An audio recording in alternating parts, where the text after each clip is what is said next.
Hi everyone, let's crack UPSC CSE Hindi में आपका स्वागत है। हमारी इस अद्भुत श्रृंखला में आपका फिर से स्वागत है, जिसमें हम बात कर रहे हैं भारत के सभी पंचवर्षीय योजनाओं में किस प्रकार के काम हुए, क्या लक्ष्य रखे गए थे, क्या लक्ष्य प्राप्त हुए और इन पंचवर्षीय योजनाओं ने भारत के आर्थिक विकास में क्या-क्या योगदान निभाया। अभी तक आप देख चुके हैं कि तीसरी पंचवर्षीय योजना असफल रही और उसके बाद हॉलीडे आए।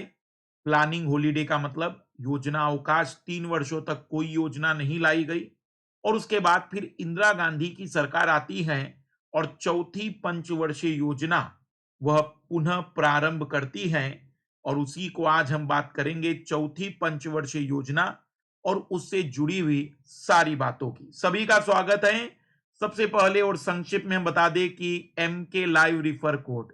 कई लाल लाली सोच रहे होंगे कि सर हर बार सबसे पहले एम के लाइव, तो बिल्कुल ये याद रखना है। ये इसलिए बार बार बताया जाता है ताकि आप सब्सक्रिप्शन लेते समय डिस्काउंट कोड के रूप में अधिकतम डिस्काउंट के लिए इस रिफर कोड का उपयोग करते रहिएगा किसी भी प्रकार के सब्सक्रिप्शन के लिए।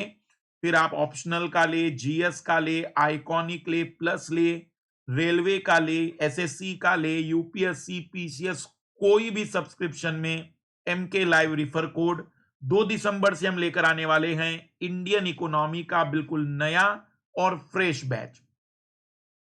चौथी पंचवर्षीय योजना 1969 से लेकर 1974 तक चली, क्योंकि इस पंचवर्षीय योजना में हमने जैसे देखा था कि 3 साल के हॉलीडे के बाद फिर से हम पंचवर्षीय योजनाओं की ओर आगे बढ़ रहे थे।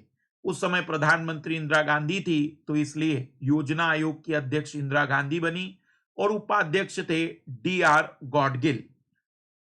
इसका उद्देश्य था आर्थिक विकास को प्राथमिकता, जो कि पिछले 3 वर्षों से, या मैं कहूं कि पिछले 4 वर्षों से लगभग थम सा गया था।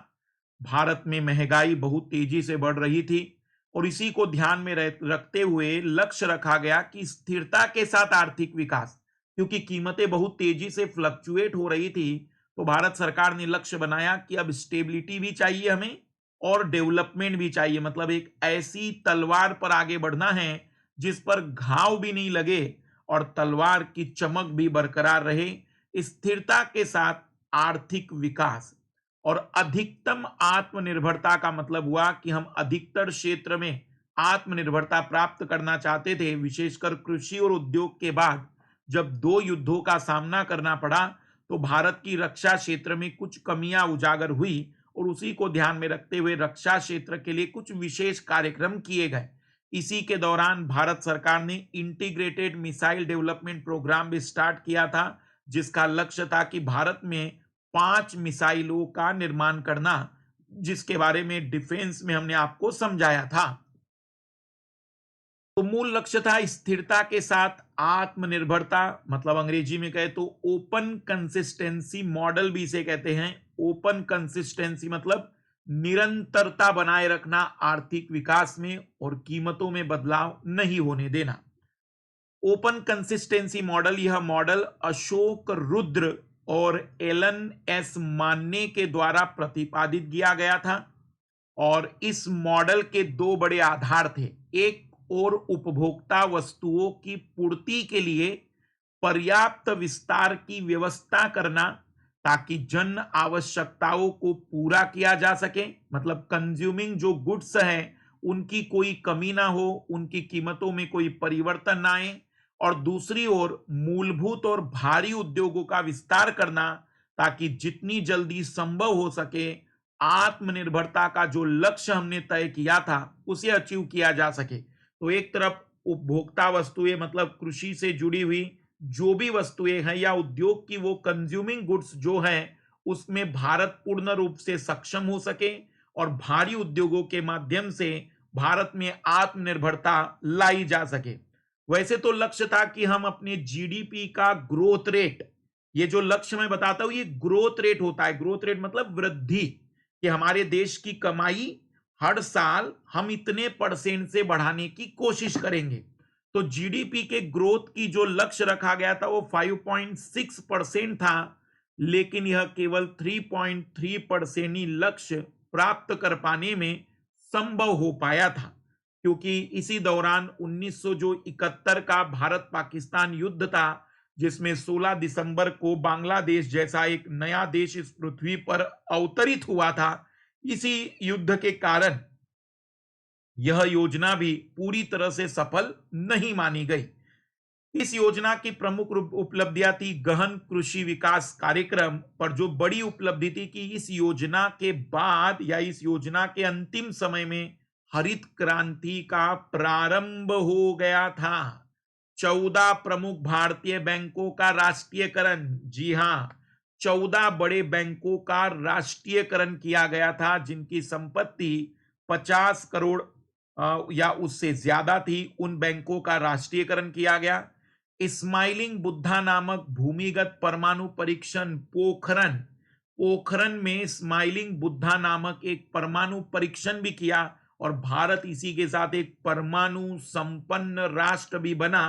1975 का यह परमाणु परीक्षण परमाणु बम का परीक्षण था, जिसके बाद भारत पर कई प्रकार के आर्थिक प्रतिबंध भी लगाए गए विश्व के द्वारा। सार्वजनिक वितरण प्रणाली का पुनर्गठन एक तरीके से पब्लिक डिस्ट्रीब्यूशन सिस्टम का शुरुआती रूप था। मतलब ये सभी जगह नहीं था जैसा आज है, कुछ ही जगह पर लिमिटेड था जहां पर अत्यधिक गरीबी है। गरीबी हटाओ का नारा चौथी पंचवर्षीय योजना में दिया गया था। चौथी पंचवर्षीय योजना के अंतर्गत उद्योग, यातायात, ऊर्जा तथा खाद्यान्न पर कुल आवंटित धनराशि का लगभग 27% खर्च किया गया, जबकि कृषि क्षेत्र के लिए लगभग 18% राशि खर्च की गई। तो एक तरीके से आत्मनिर्भरता के लिए जो लक्ष्य थे कि हम कंज्यूमिंग गुड्स पर काम करें, वो लगभग पूरा करने का प्रयास किया गया। यद्यपि यह योजना अपने निर्धारित लक्ष्य को प्राप्त करने में पूरी तरह से सफल नहीं हो सकी, किंतु इस समय अवधि के दौरान भारत हरित क्रांति जैसी संकल्पना का आधार प्रदान कर चुका था। साथ ही साथ परमाणु शक्ति से संपन्न दक्षिण एशिया का पहला देश बन चुका था। इसके अलावा भारत हाल ही में 2 युद्धों का आर्थिक दबाव, 1971 का बांग्लादेश की आजादी वाला युद्ध, और इसलिए रक्षा क्षेत्र के लिए भी धन आवंटित किए जाने की आवश्यकता थी, ताकि भविष्य के लिए सुरक्षा प्रणाली को मजबूत किया जा सके। तो चौथी पंचवर्षीय योजना हरित क्रांति का प्रारंभ गरीबी हटाओ के नारे के लिए बहुत ज्यादा चर्चा में रहता है, और इस योजना को हम सफल योजना नहीं कहते, क्योंकि यहां पर भी कहीं न कहीं भारत को युद्ध जैसी आपदाओं से गुजरना पड़ा। तो ये थी चौथी पंचवर्षीय योजना। अगली पंचवर्षीय योजना नेक्स्ट क्लास में बने रहिएगा इस विशेष श्रृंखला में, जिसमें हम बात कर रहे हैं भारत की पंचवर्षीय योजनाएं और उनसे जुड़े हुए महत्वपूर्ण पहलू। सभी को best of luck, bye, good day.